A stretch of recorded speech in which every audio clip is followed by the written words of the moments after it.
everyone, what is up? I have Latrell Army.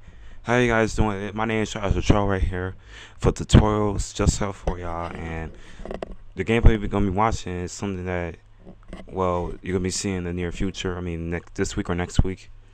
But this is a tutorial requested from my friend HDTs and G's. That's that right? Yeah. His real name is High Definition Tutorials and Gameplays. The reason why he alright, why don't we just get on with the tutorial. Now first off, you wanna know how the heck you want to get the same color corrections like this one right here. Let me just fast forward to the good part. Yes, fast forward to the good part. Anyway. Alright, why don't we just stop right here. Now, get this down. Even lock it in. I don't give a squat. If you don't have a pen or pencil, get one. Write it down. Pause the video if you have to. Get a pencil, get a pen, get some paper. Pause the video if you have to, and write this color correction down. Write the whole color settings down. 98, 91, 36, and 40. Now, remember, take note. Let me pause it right here. Take note. You can lock it in. Now, here's another thing. These things can work, but this also required to have a good TV, depending on what TV you use. For instance, I'm using a Dynex 1916 19 I think it's a 16-inch TV, but don't take note on what size TV you are. Just take note if you have everything plugged in. Now, if you're using Roxio game cap, you have to have your USB port plugged in. You have to have your your component cable plugged in. Now, here's another thing. Everything has to be plugged in, as you know.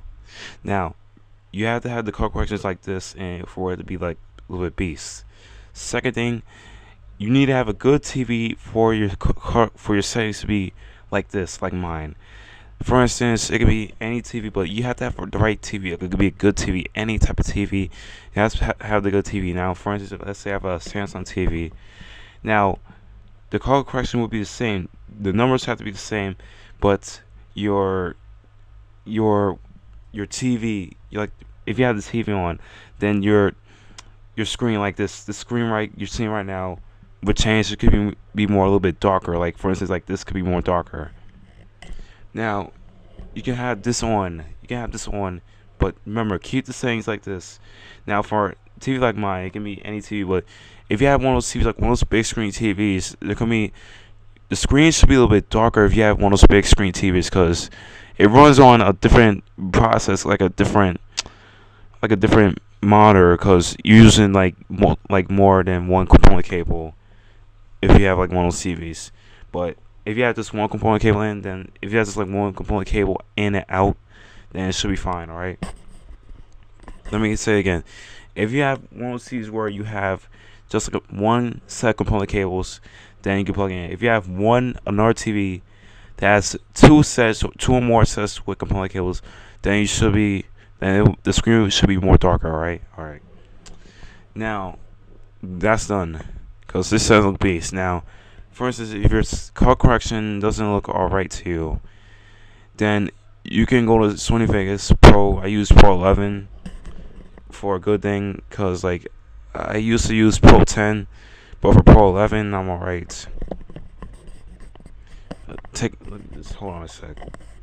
And I don't want to copy off the same color correction like Steve Smith did. I don't know if I said right. Steve Smith. Yeah, I think that's his name.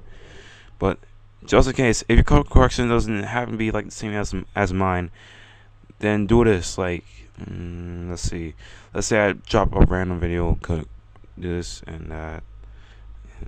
I don't give a squat. Cut the crap. Shut up, Xbox. I know you're running. Now, for instance, you want to have like a good saying. Now, you're gonna have the same things. Let me just change the best. You're gonna have the same thing. It's gonna be looking beast, so it's gonna be looking alright. But if you still don't like the color correction right here, so when we go to field effects, brightness and contrast, and we're gonna go to now I had these two set up.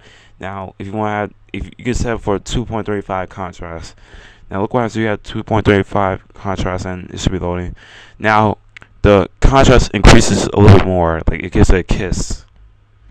Now, let's say you want to have it a little bit more higher. I give it a 250. Excuse me, 250. And it gets it more darker. Like, you want to have it more darker because you have the iron sight a little bit more darker. The shadows are a little bit more darker, and everything else will be more darker as well too. So there you go. That's a little bit. That should be done for today. But you're not gonna have the same color correction like before. But remember, like, if you wanted like the regular color correction, like this one right here, you need to have a good TV. Like that's one. And if your TV doesn't, if your TV doesn't, if your TV doesn't support the same color correction like mine, then you can change it with the Sony Vegas Pro 1011. I don't give a squat. Any Sony Vegas Pro should have the brightest and contrast. But just in case, if it does, then leave it to 235 or 250. For Black Ops, it'll be like more, a little bit more or less. So you have to be careful. Okay. So remember, you can have it like this if your TV doesn't have the same color correction. But you don't have to use Sony Vegas Pro 10 or 11 or 9. All right. Alright, so thanks for watching. Oh yeah, there's also Pro 10, so you don't have to use 9, 10, 11, or 12, alright? So thanks for watching, make sure to help me out. Probably should watch. Yeah. Yeah, I think there's a little bit more. But like I said, that's the tutorial. Hope you enjoy. Leave a like, the tutorial. And I'll see you guys next time, alright? Alright. And I wish I could say my outro, but my grandfather's in the other room, alright? Sorry. So, just out. Peace.